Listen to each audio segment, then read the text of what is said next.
میں نہیں دوں گی کہ جہاں لکھا ہے قرآن چلو پہلے وضو کرو غسل کرو پھر میں ہاتھ لگانے دوں گی۔ حضرت عمر نے وضو کیا پھر بہن نے ہاتھ لگانے دیا ہے۔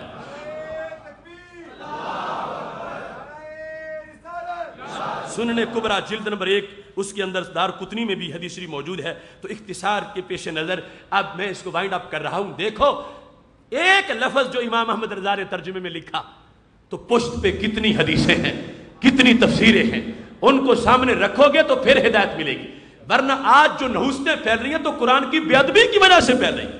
ایسے ایسے واقعات ہوئے کچھ مدارس میں، قرآن رکھتے ہیں الماری میں، قرآن پھر نیچے گر جاتا ہے، پھر رکھتے ہیں پھر نیچے گر جاتا ہے۔ اس واسطے کہ بے ادبی کا سلسلہ شروع کر دیا گیا ہے کہ اس کو چھٹی دے گی کہ بے وضو بھی ہاتھ لگا لے، حائض بھی ہاتھ لگا لے اور اس انداز میں اس کی تلاوت کر لے۔ ان تلاوت کے لحاظ سے ان لوگوں نے فتوے دے رکھے ہیں کہ حائض قرآن مجید کی تلاوت کرتی رہے، حالانکہ حدیث شریف میں ہمارے نبی علیہ الصلوۃ والسلام نے واضح طور پر یہ فرمایا ہے، جس میں فرمایا لا تقرأ الحائض شیئا من القرآن، حیض والی عورت قرآن کا کچھ حصہ بھی نہیں پڑھ سکتی۔ تو اس بنیاد پر یہ ایک آیت کا ترجمہ لا یمسہ الا المطہرون اگر یہ دیکھو گے تو پتہ چلے گا کہ قرآن فہمی کے لیے فکر رضا کی کس قدر ضرورت ہے۔ محتشم سامعین حضرات، اب دیگر امور جن کے لحاظ سے بطور خاص اللہ کی الوہیت، اللہ کی عزت کا جو معاملہ اور نبی علیہ السلام کی حرمت کا جو معاملہ ہے اس میں دیکھو گے تو پھر بھی فکر رضا سے پتہ چلے گا کہ رب کی شان کیا ہے، رب کی تقدیس کیا ہے، رب کی عظمت کیا ہے۔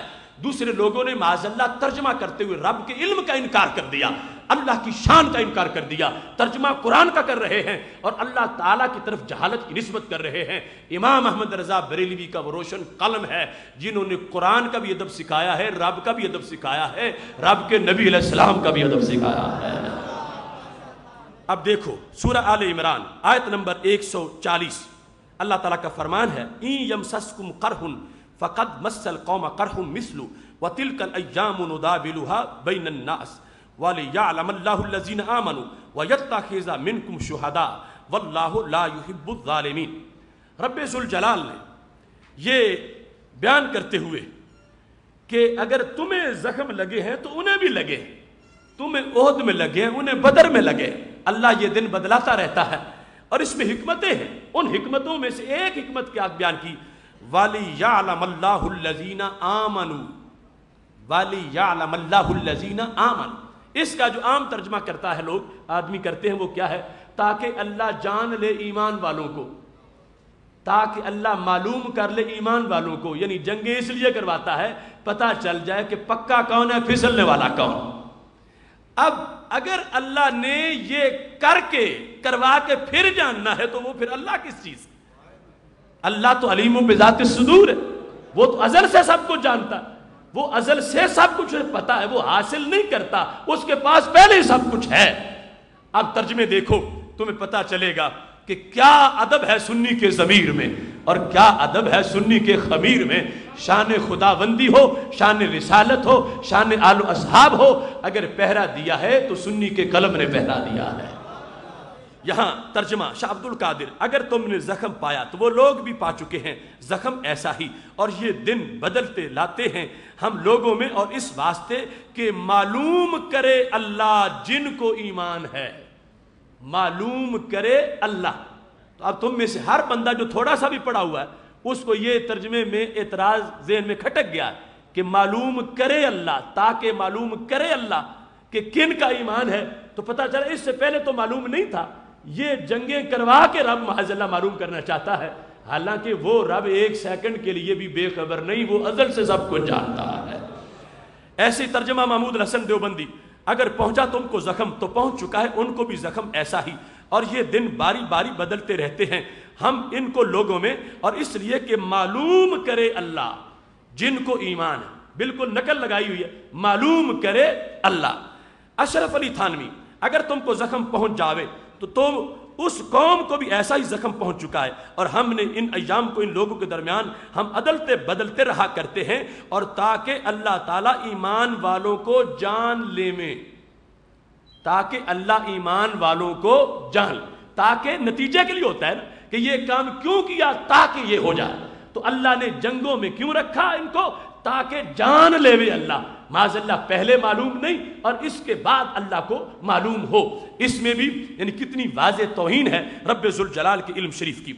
مرزا حیرت دہلوی اس نے کہا اگر احد کی لڑائی میں تمہارے زخم لگا ہے تو بے شک بدر میں اس فریق کفار کو بھی اسی کی مانند زخم لگ چکا ہے، اور یہ فتح و شکست آسمانی حادثے ہیں، ہم انہیں لوگوں میں بدلتے رہتے ہیں، اور جنگ احد میں ناکامی ہونے سے یہ غرض تھی تاکہ اللہ کو خالص ایمان والے معلوم ہو جائیں،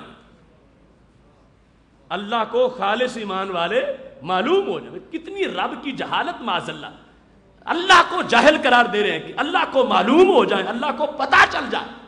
یہ ترجمہ ہے، یہ صرف کفریات موجود ہے، رب ذوالجلال کی شان، اس کا علم، اس کا کوئی لحاظ نہیں رکھا گیا۔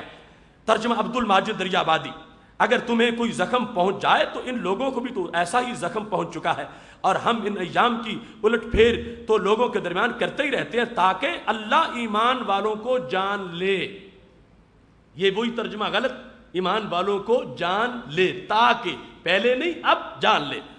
اب ان کو سامنے رکھو اور پھر فکر رضا پہ دستک دو کہ فہم قرآن کا پتہ چلے کہ فکر رضا کی کتنی ضرورت ہے۔ میرے امام نے ترجمہ کیا اگر تمہیں کوئی تکلیف پہنچی تو وہ لوگ بھی ویسے ہی تکلیف پا چکے ہیں، اور یہ دن ہیں جن میں ہم نے لوگوں کے لیے باریاں رکھی ہیں، اور اس لیے کہ اللہ پہچان کرا دے ایمان والوں کی۔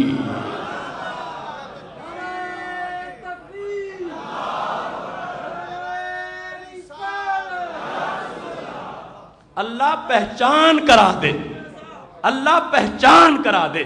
اب دیکھو تم میں سے ہر شخص یہ اب فرق سمجھ گیا ہے کہ کنز الایمان میں اور باقی ترجموں میں فرق کیا ہے، اور کتنا ادب والا مزاج ہے اعلیٰ حضرت کا، اور کتنا علم والا مکتبہ ہے بریلی شریف کا، اور کس انداز میں اس میں روشنی موجود ہے۔ اب وہ جو اعتراض تھا آپ کوئی ترجمہ ان میں سے جا کے اٹھا کے دیکھ لیں، آپ کو واضح طور پر وہ فرق نظر آئے گا۔ اور اعلیٰ حضرت فاضل بریلوی رحمۃ اللہ علیہ نے جس وقت ترجمہ کیا ہے تو کس انداز میں ترجمہ کیا ہے، تاکہ پہچان کرا دے، تاکہ پہچان کرا دے اللہ تبارک و تعالی۔ تو اب یہ اللہ کی شان ہے، اسے خود تو پتہ ہے لیکن اوروں کو وہ علم دینا چاہتا ہے، خود جانتا ہے، اوروں کو پتہ چل جائے، اس واسطے امتحان میں ڈال رہا ہے۔ اب قرآن کا ترجمہ بھی ہو گیا، اللہ کی شان پہ پہرا بھی باقی رہا۔ محتشم سامعین حضرات، شان رسالت کے لحاظ سے دیکھ لیجئے کیا انداز ہے امام احمد رضا بریلوی کا، اور بلا وجہ دنیا رضا رضا کے نعرے نہیں لگا رہی، اور بلا وجہ آج تک اور ہمیشہ کے لیے ان کا جھنڈا لہرا نہیں رہا۔ ان کو تائید حاصل ہے خدائے ذوالجلال کی، اور تائید حاصل ہے حضرت آمنہ کے لال صلی اللہ علیہ وسلم کی، ورنہ جتنے ریال خرچ کیے جا رہے ہیں ہمیشہ ڈالر اور مشینریاں لوگوں کی پیچھے لگی ہوئی ہیں اس مسلک کو مٹانے کے لیے۔ اگر صداقت نہ ہوتی تو کب سے یہ مسلک مٹ چکا ہوتا۔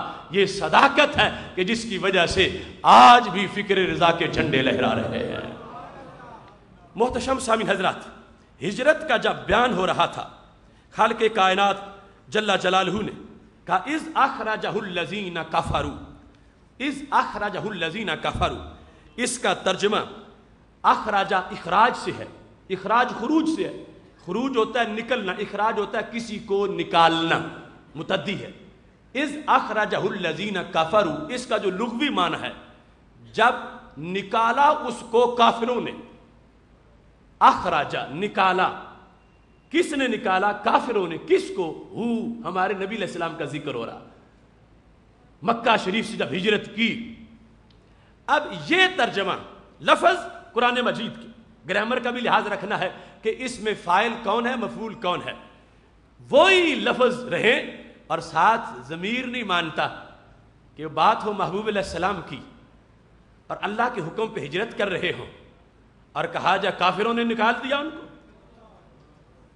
ان کو کافروں نے نکال دیا، کافروں نے باہر کر دیا، کافروں نے نکال باہر کیا معاذ اللہ۔ اس طرح کے ترجمے دیکھنا ادب امام احمد رضا کے سینے کا، اور دیکھنا علم امام احمد رضا کے دماغ کا، ہر لحاظ سے پتہ چلے گا کہ یہ ہے امام جن کے زیر سایہ ہم نے رہنا ہے۔ آج کے ریڈی میڈ بہروپیے ہماری امامت نہیں کر سکتے، ہم نے امام احمد رضا کا جھنڈا اٹھا رکھا ہے۔ دیکھنا کیا انداز ہے، اذ اخرجہ الذین کفروا گرامر بھی برقرار ہے کیونکہ اس کے خلاف تو ترجمہ ہو نہیں سکتا.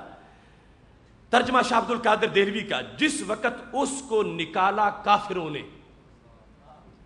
ترجمہ شاہ رفیع الدین کا، جس وقت نکال دیا تھا اس کو ان لوگوں نے کہ کافر ہوئے. ترجمہ اشرف علی تھانوی کا، جب آپ کو کافروں نے جلا وطن کر دیا تھا. محمود الحسن، جس وقت اس کو نکالا تھا کافروں نے جونا گڑی، اس وقت جب کہ انہیں کافروں نے دیش سے نکال دیا تھا. مرزا حیرت، جب کافروں نے انہیں مکہ سے نکالا. عبد الماجد دریابادی، جب کہ ان کو کافروں نے وطن سے نکال دیا تھا. ابو الکلام آزاد، جب کافروں نے انہیں اس حال میں گھر سے نکالا تھا. وحید الزمان، جب مکہ کے کافروں نے اس کو نکال دیا. ثناء اللہ امرتسری، جب کافروں نے اس کو صرف ایک آدمی کے ساتھ نکال دیا تھا. فرمان علی رافضی، جب اس کو کفار نے گھر سے نکال بہر کیا تھا. ڈپٹی نذیر احمد، جب کافروں نے اس کو بے سر و سامان گھر سے نکال دیا تھا. مودودی، جب کافروں نے اسے نکال دیا تھا. آج کا شیخ، جب کافروں نے انہیں وطن سے نکال دیا تھا. یہ سارے ترجمے میں نے تمہارے سامنے کیے. آؤ چلو بریلی کے تاجدار کی طرف چلتے ہیں. اذ اخرجہ الذین کفروا، ترجمہ کیا ہے؟ فرمایا جب کافروں کی شرارت سے انہیں باہر تشریف لے جانا ہوا. جب کافروں کی شرارت سے انہیں باہر تشریف لے جانا ہوا. جب کافروں کی شرارت سے انہیں باہر تشریف لے جانا ہوا. جو مضمون تھا، جو گرامر تھی، جو اعراب تھا، فاعل مفعول کا جو تقاضا تھا، اس میں بھی فرق نہیں آنے دیا اور عشق کو بھی راضی رکھا ہے کہ سرکار کی بات ہو. کیسے کہیں کہ نکال دیا، بہر کر دیا، دیش سے نکال دیا؟ فرمایا نہیں، اس انداز میں جو سبب وہی بنے تھے تو رب کا حکم آیا تھا. ان کا جو جرم ہے نشاندہی اس کی بھی ہونی چاہیے، اور سرکار کا جو کرم ہے ذکر اس کا بھی ہونا چاہیے. تو اعلی حضرت فاضل بریلوی رحمۃ اللہ علیہ کا ترجمہ، جب کافروں کی شرارت سے، یہ اخراجہ کا فاعل کا مطلب آ گیا، انہیں باہر تشریف لے جانا ہوا.